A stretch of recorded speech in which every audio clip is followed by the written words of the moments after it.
In the shadow of Mount Everest, there's only one way to get rescued.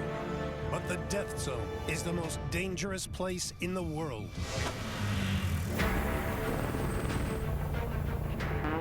I can't. Holy cow, that's dangerous. When disaster strikes at the top of the world, Oh my God. a rare breed of pilots put their lives on the line. Oh, shoot. Now, as a wave of climbers hit the summit of Everest, I made it to the top of Mount Everest. Get out of there. Jason risks it all to save a dying climber in his highest ever rescue. And a real escape. Ryan has no choice but to leave a man behind, high on Everest. So aggravating. And for Lorenz, a devastating end to a rescue when a call comes in too late. I see that there's something on the helipad. Doesn't matter what you pray to or what you believe in. Sometimes you win, sometimes you lose.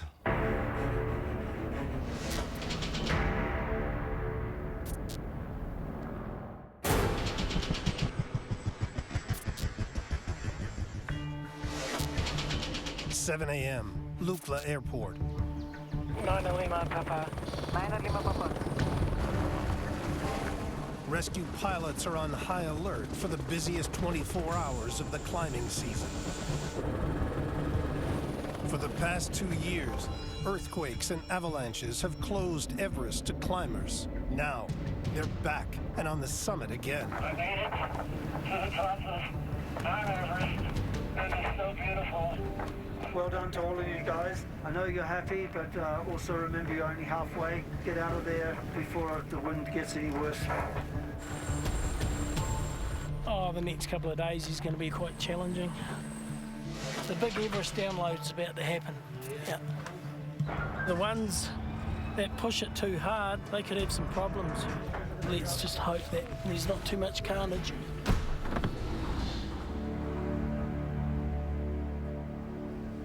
To reach the summit, climbers must ascend above 25,000 feet into the death zone. Here, the air is so thin, climbers risk hypoxia, a dangerous lack of oxygen to the brain that can lead to confusion and deadly mistakes. For every 100 climbers that summit Everest, 4 will die.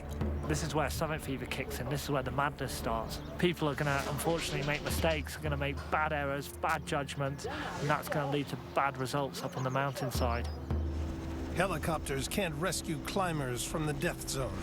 The thin air means they can't fly above 23,000 feet. Instead, ground teams bring stricken climbers down to an altitude where pilots can reach them.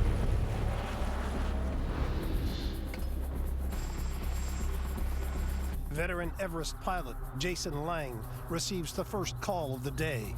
There's been a tragic accident just below the summit. Do you know what is wrong with them? I've got no idea. No, All nor I've got have I. is 4 people, 3 dead, 1 still alive. 3 members of an Indian climbing team have died from altitude sickness after summiting Everest. The only survivor, a woman named Sunita Hazra, is stranded just above Everest's Camp 3. She's suffering from severe frostbite and hypothermia.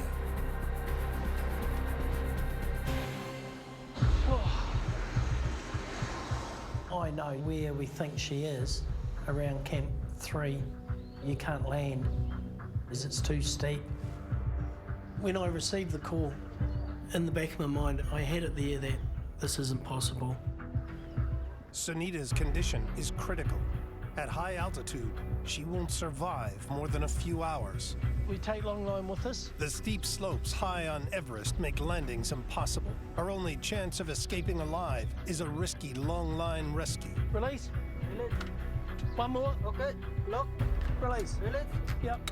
Lock. Jason's plan is to hover above Sunita's position and lift her off the mountain using a 90-foot cable slung below his B-3E helicopter. Only a handful of pilots could even attempt this type of rescue at high altitude. Okay, let's see. We need to use the long line in areas where we can't land. It's the first time I've attempted doing a long line off Camp 3. Above Camp 3, the helicopter will be pushed beyond its limits. It's the highest altitude Jason has ever attempted a rescue. Okay, are we getting close? Jason needs maximum performance. He strips out weight, even the doors. I've got a spare bottle of oxygen there, I'm not taking that out.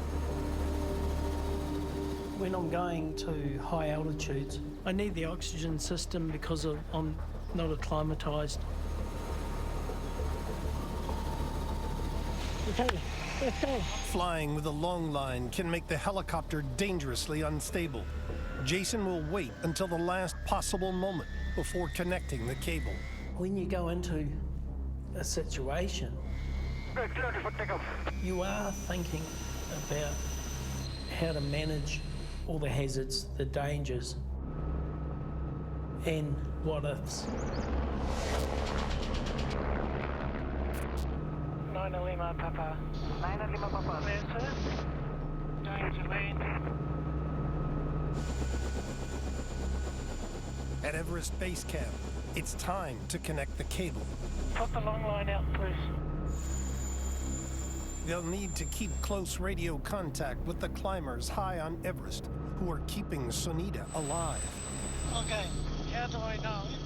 Yeah. Are they gonna signal me? They must signal me. The team lay out the long line that Jason will attempt to use to lift the climber off the mountain.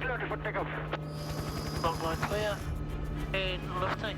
Here we go. When he reaches Camp 3 at 23,000 feet, there's only a remote chance that Jason's heli will have enough power to stay airborne. But it's his only shot to save s1e4's life. When you've got the long line on, you have to be extremely careful. If it is windy, is the wind will catch it. If it got caught on something, it could be catastrophic.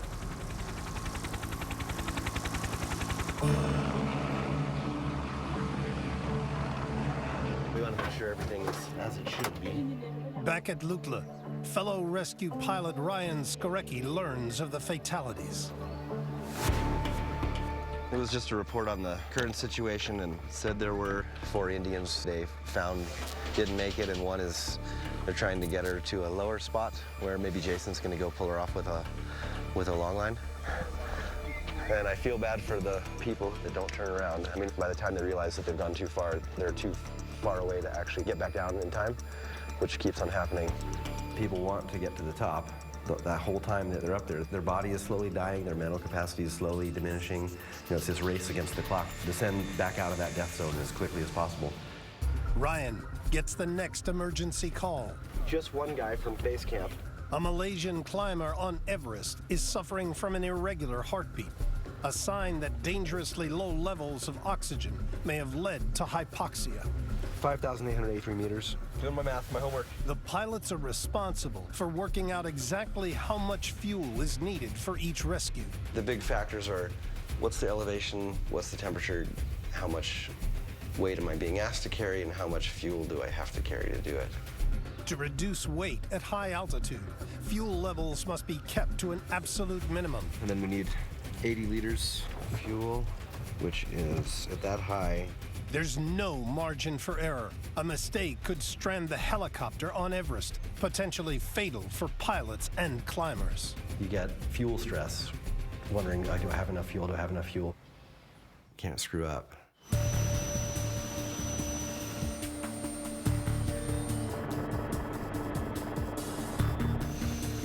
Look, 9 Lima Delta's set course for base camp.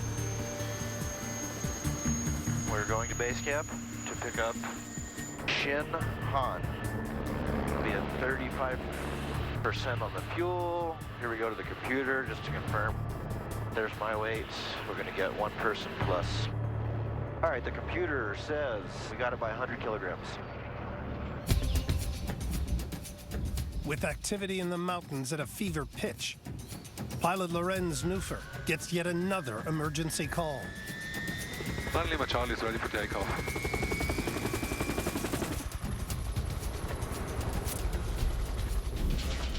Initial reports suggest a climber has become gravely ill after successfully summiting Lobuche Peak. Lorenz needs to try and land at 16,000 feet, 8 miles southwest of Everest.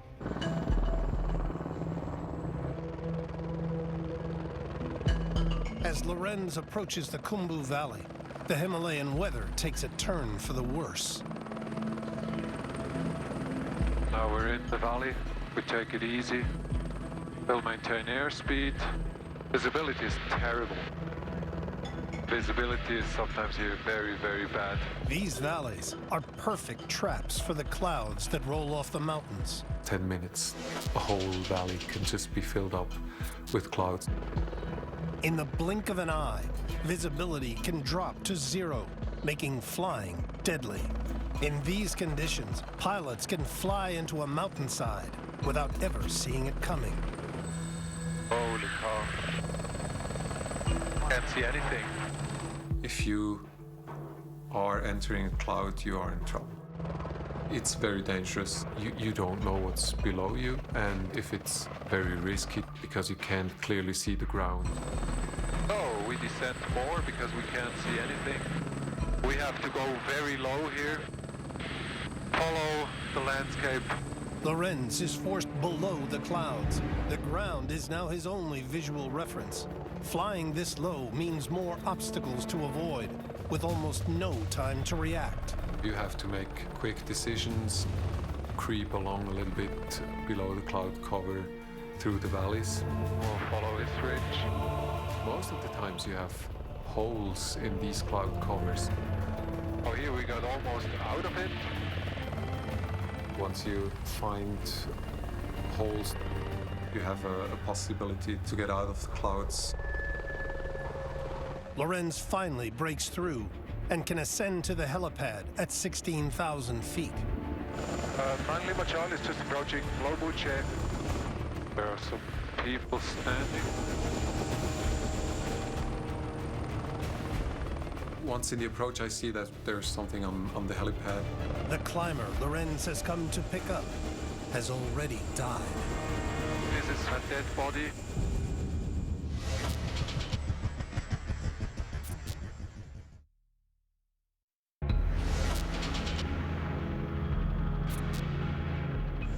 Finally, Machal is just approaching Lobuche.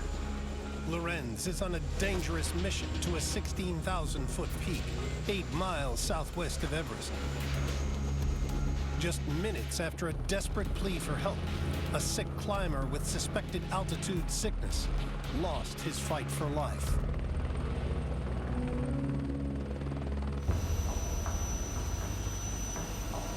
This is one of the realities. You might die up there. Can you help him? Like, yes, hard. Namaste. Are you guide? Okay, let's go.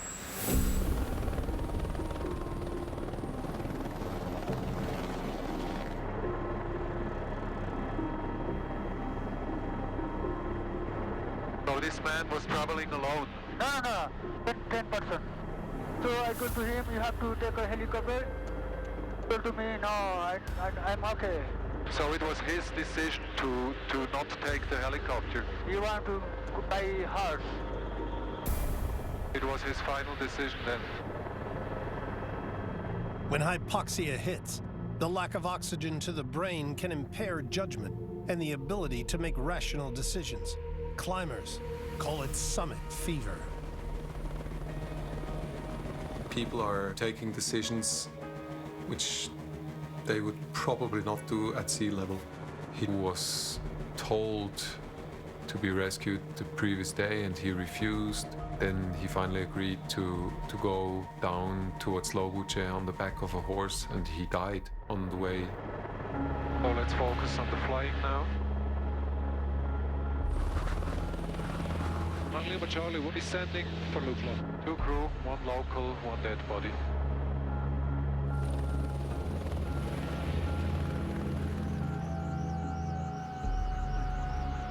Really, I'm very sad. Really, I'm very sad. Really, I want to cry. Those who are hypoxic, your brain doesn't receive enough oxygen to make wise decisions.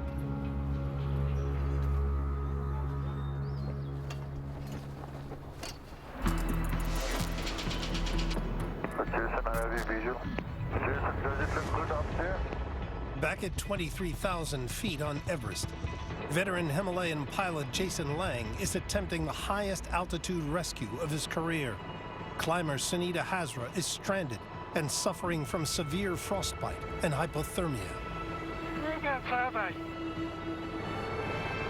There's nobody waving at me. s1e4's life depends on Jason locating her on the side of the mountain.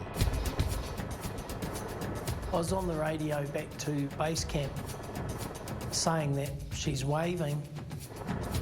So I'm looking. We're low on fuel, right?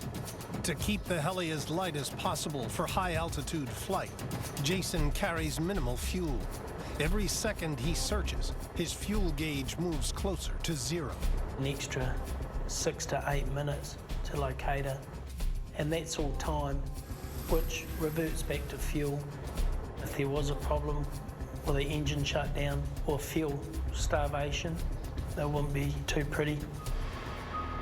It's a hard thing to do, just sit there and watch your fuel gauge start descending. If Jason can't find s1e4 soon, he'll have no choice but to leave her clinging to life in sub-zero temperatures at 23,000 feet.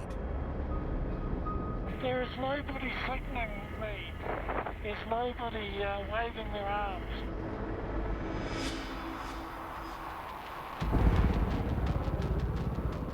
Okay, prayer flags screaming up valley wind. 6,000 feet below, fellow pilot Ryan Skorecki arrives at Everest Base Camp for another emergency evacuation. And Lima Delta, wind southwesterly 08 knots. Okay, turn to final clear to land. Delta, are you coming for the rescue? Japanese woman, right? Yeah, I believe the name is Shin Han. A Malaysian climber is suffering from panic attacks and heart palpitations, classic signs of hypoxia. What passenger? Yeah, I got the passenger. They're loading right now. Is this you? Yeah. Okay. On Everest, you don't recognize that things aren't right and turn around in time, Are you doing okay? can kill you. So Lakpa, I'm here at base camp, and I have Shin Han. Just as Ryan's about to take off, another climber jumps into the chopper. Possible, Lukla? No, altitude problem. Lockport, you copy 9 Lima Delta. Sir, Yeah, can you hear me? loud and clear. I have another passenger. Word of mountaineering deaths spreads like wildfire. Wake up, one rescue crew. When something happens, everyone knows very quickly. Other climbers, assess their own situations. And I'm sure they're thinking they want to get off the mountain. At this altitude, the extra weight could quickly lead to disaster. We're too heavy. You want me to take you to Lukla, but I don't think... Okay. They told me to come get... So aggravating. High above, at 23,000 feet, Jason attempts one of the most dangerous rescues of his storied career. But he can't find the critically ill climber, and he's running out of fuel. There is nobody threatening me. There's nobody waving their arms. Camp 2, Camp 2. Where are they? Okay? Yes. Hello, Camp. Yes. Camp 3. Jason learns that climbers have managed to move s1e4 to level ground, further down the mountain. Yes, got them. Here. s1e4's lower altitude means a last-second change of plan. Jason will ditch the long line and attempt to land where few pilots ever have. Rather than carry her all the way down on the end of the long line, I can actually land beside her. It's too dangerous to release the 90-foot cable in midair. Jason decides to make a hazardous sideways approach to keep the long line from getting caught in the helicopter's tail rotor. I have to make sure I don't rush in and then get into a situation where it's just not all coming together. If it got caught on something and I'm still flying sideways there, it could be catastrophic. Gotta go real just careful. Stop.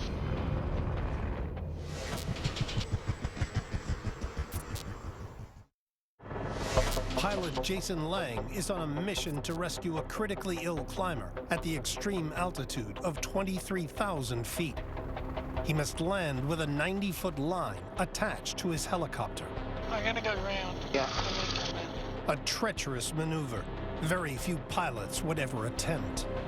I could have gone back to base camp, taken the long line off, then I would have needed to put more fuel in and then come back up again, and that wastes a lot of time. Hello, Camp 3. Yes. Jason's in a desperate race against time. Just below, climber s1e4 Hazra is dying of exposure and hypoxia. So I made the decision I could land slightly sideways. Jason has been flying helicopters for 18 years. Only a handful of pilots in the world have the high altitude experience to attempt such a landing. Jason, everything okay? It's a daring, highly complex operation.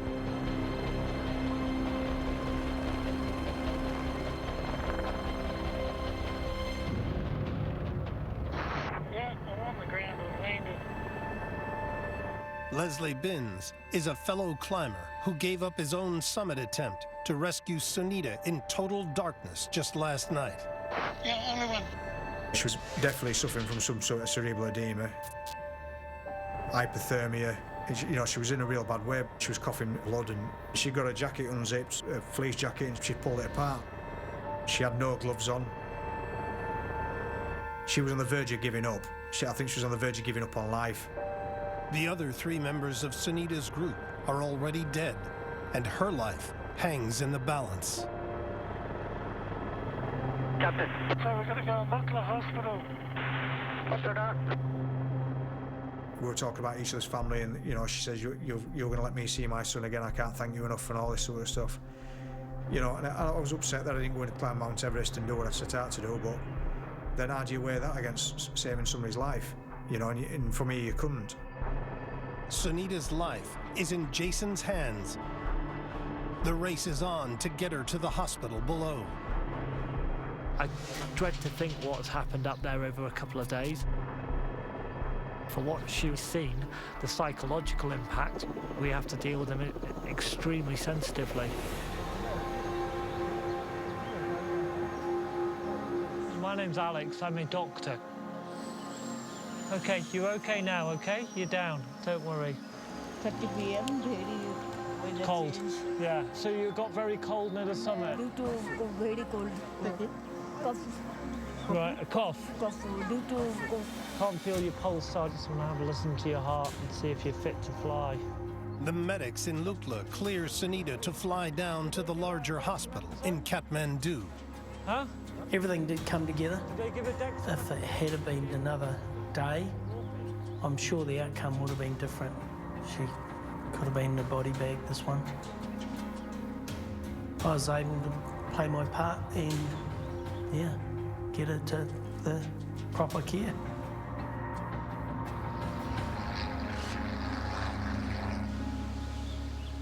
On the Lukla helipad, an emergency call comes in for Lorenz. David Bradley, a British climber, is struggling to breathe at base camp. Sunset 4 is clear for takeoff.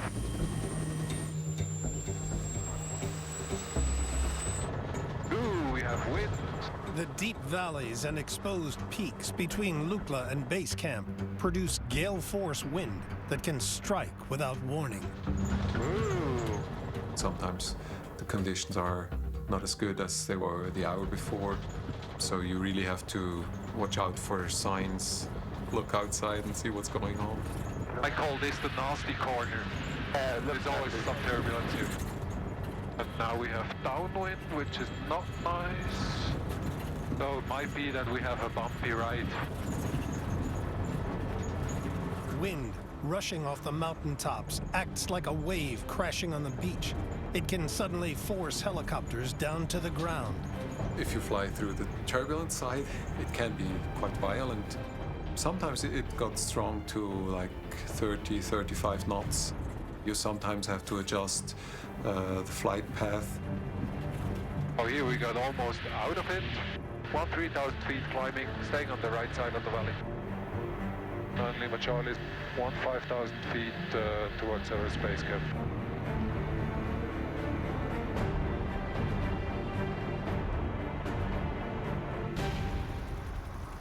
It was British climber David's dream to summit with his son, but he is suffering severe chest pains and is struggling to breathe. I was very worried about him because I'd seen how unwell he was. He was struggling to breathe. He wasn't really getting up the hills as quickly as he thought he should be. David and Chris set out to be the first British father and son team to reach Everest's summit. It's painful when you have to cough like this. I seem to have a lung or a chest infection or a pulmonary embolism or something. They don't know quite sure. Ooh. I need to get to Kathmandu for him checked out. When the symptoms come, you have to react. Yeah, sure. Climbing Everest is a once-in-a-lifetime dream that on average costs $50,000 US. The choice to quit can be expensive and heartbreaking. Going for the summit and summit fever, focusing of just standing on top of this mountain is where people fall afoul. It's a very high mountain. If you feel sick in a very remote area, you have to consider, will I make it or not? The worst-case scenario for David is a pulmonary embolism, a blood clot in his lungs. Request to descend. There are few symptoms, and it can kill without warning. Just because someone is smiling, he can be like altitude sickness-wise already be in a very critical state.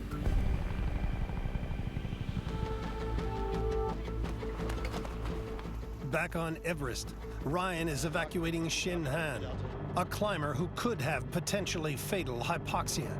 But another climber is hoping for a ride to safety. So aggravating. We're too heavy. Ryan only has enough fuel to carry one passenger down the mountain. I have another passenger. What would you like me to do? I told only one passenger, so you can bring only one. Lakpa says no. Can't take off with this much weight. As Ryan negotiates with the anxious climber, he runs the risk of getting stranded at high altitude himself, unacclimated, with a limited supply of oxygen. In this situation, I'm trying to focus on staying calm. Obviously, you don't want the passengers to realize how gripped you are. One person now. The delay has cost Ryan precious fuel. Gorak Shep is a vital staging post en route down to Lukla. Within moments, another desperate plea comes in. Everybody is sick a little bit. There is about why. Ryan has to make a quick decision.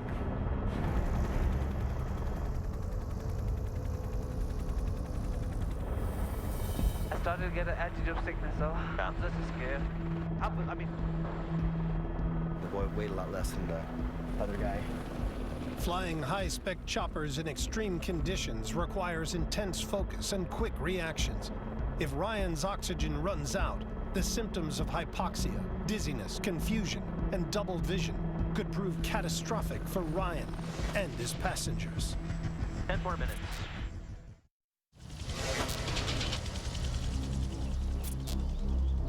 One 2,000 descending. Estimating Lukla 10. With his oxygen supply running out, Ryan Skorecki races to the hospital in Lukla with 2 evacuees from Everest. Inbound load, 1 local, 1 foreign. Climber Shin Han has the telltale signs of hypoxia, a condition that can kill without warning. Ground controller Lakpa Sherpa jumps in to triage the patient. This is the heartbeat. 110. So fast. That's fast, yeah. Shin Han's heart rate is a serious concern, but in just 19 minutes, the climber has descended over 8,000 feet. It should start to normalize. I'm in a sitting position and I'm having 110. Headache, dizziness, the heart speeding very fast. pretty scary. A few days ago, some people died, and I was afraid that I'm going to be another one. Basically, you'll be off to Kathmandu, okay? Trying to be able to look for Kathmandu, estimating Kathmandu at 10. Lima Charlie, we're descending for Lukla. Lima Charlie, look like a hit. British climber David Bradley is also in need of hospital treatment for a possible blood clot in his lungs. Well, I have to take David to Kathmandu. He still needs help. He needs to be checked by a doctor. Just hours ago, David made the gut-wrenching decision to abandon his Everest summit attempt. Well, this is my third year in a row I've tried to climb Everest. 2 years ago, there was an avalanche in the icefall. Last year, I was at Camp 1 and was avalanched in the earthquake. So I came back for third time lucky, I suppose. It's difficult to absorb the initial fact that you're not going to summit Everest, you're not going up anymore. Just hope I've made the right decision. A few feet away is the body of the climber whose decision to keep going cost him his life. David had to go as fast as possible to Kathmandu, but the dead body as well, together with the guide of the dead person. Lima Charlie, flight from Lukla to Kathmandu Teaching Hospital. I guess it made me count my blessings, really. It made me feel, gosh, things could be a lot worse. You know, I could be in that sleeping bag. On Mount Everest, summit fever often occurs during what climbers call the window, a period of just a few days each May when hurricane-force winds drop, allowing a rash of summit attempts. I must be ready on a summit window, especially afterwards, and that's when problems are going to develop, and that's certainly the season. Even when the weather is ideal on the summit, monsoon storms can make flying impossible just a few miles away in Lukla. I don't think it's going to clear, really, looking at how vulnerable it is here and how quick it is to change at the moment. I don't fly through cloud like this. When cold mountain air and tropical rain mix, there's no chance of flying a helicopter. Hailing, what to do? Hailstones can severely damage helicopters. If ingested by an engine, they could cause a mid-air explosion. How's the weather? It's hailing here. At the worst possible time, an emergency call comes in. An Indian climber, Nitin Baraskar, has fallen off a cliff and sustained a serious head injury. Nitin is close to Chitunga, a small village up a steep valley. A challenging flight, even in good weather. We'll make decision whether we fly or not. It's certainly not at the moment. Nitin's head injury could be life-threatening, but for now, Jason is grounded. It can be frustrating what's happening to the victim. Are they in pain? They could die, especially if they get left there overnight. Oh, we'll just sit it out for a while. Sometimes you just have to put those pressures aside and just sit tight. Just before sunset, the weather finally breaks. Flying through these legendary mountains at night is so dangerous it's illegal. With just 30 minutes of daylight left, Jason has a big decision to make. It was starting to get dark. We knew this was the only shot we had. And I decided, well, now's the time to have a crack at it. They'll be climbing, I think, 1-2000. For a second pair of eyes in the fading light, Jason brings Sayla, a member of the ground crew. 9 Lima, Papa ready, sir. But it may simply be too late to save Nitin's life.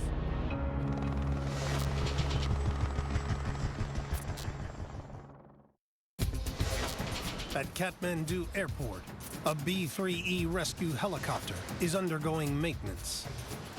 We're gonna go talk to the mechanics. They're doing a 600-hour inspection on Lima Charlie. They don't like us to get involved. As dumb pilots, we're not allowed to touch tools. We're not even qualified to have a leatherman. Yeah, here's all the blades. It's like hundreds of thousands of dollars sitting on the floor. This is the engine, and that little thing is putting out 850 something horsepower. It's incredible. I've always been interested in the mechanical side of it. I'm still the same nerd I was in elementary school.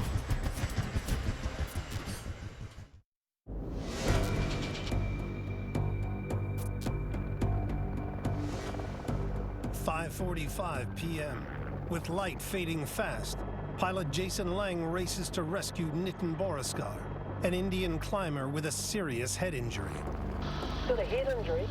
He's fallen over and In just 15 minutes, Nepali airspace will close. In Nepal, we're not allowed to fly between 6 o'clock in the evening and 6 o'clock in the morning. Pretty dangerous to try to fly at night. It was starting to get dark.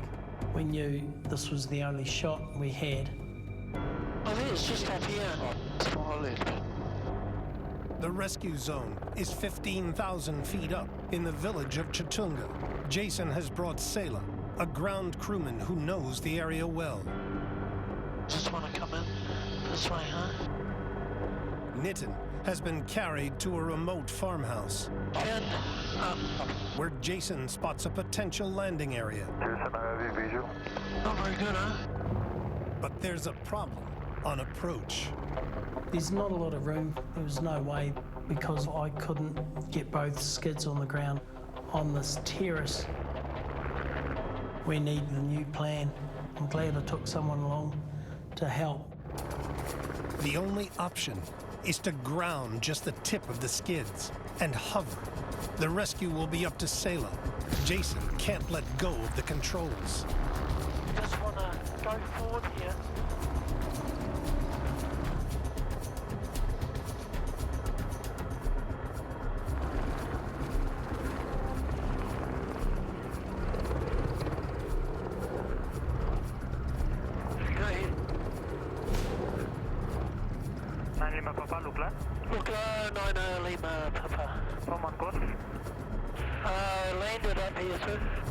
The back of the skids, they're not on the ground. The helicopter is holding itself half suspended in the air. I'm just focused on flying the helicopter.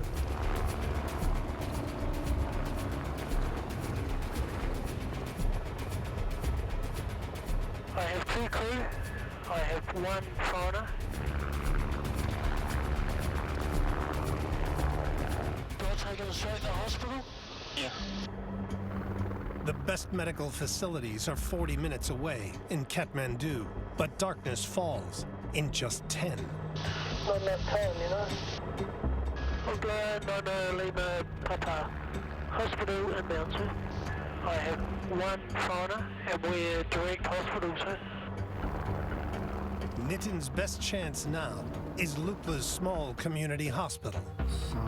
Almost 5:54 p.m. Only Papa on the ground hospital. It was a relief once, I got them out of there. I knew that things had run smoothly.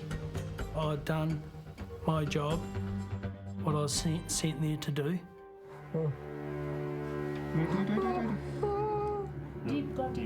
Nitin has a long night ahead. Sir, please, sir. The first priority is to stitch up his wounds to stop the bleeding. Wait, one more suture.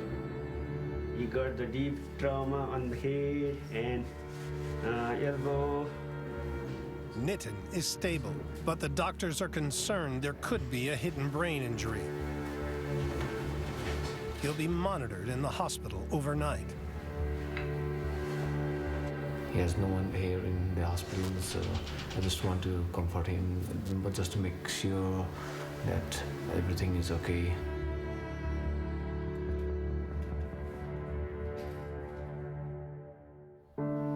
After an anxious wait, the x-rays of Nitin's skull are ready. We want to see whether there is the fracture or not.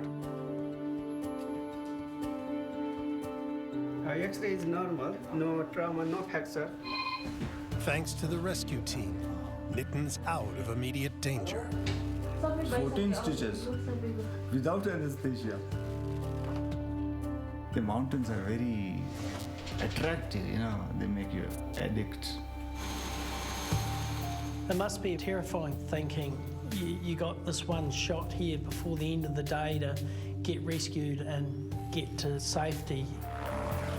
And I try not to think about that. I try not to get emotional about what they're going through. I have to just make sure that I do my job and I execute it. On the next Everest rescue. How are you? Climbing Everest is like going to war. Jason comes face to face with death. I just need a break. I'm going to come around to the other side. Ryan fights extreme winds to rescue a climber in distress. God damn it. As the Everest climbing season moves into its most deadly phase. We're going to get down now. A lot of people couldn't be rescued. They die.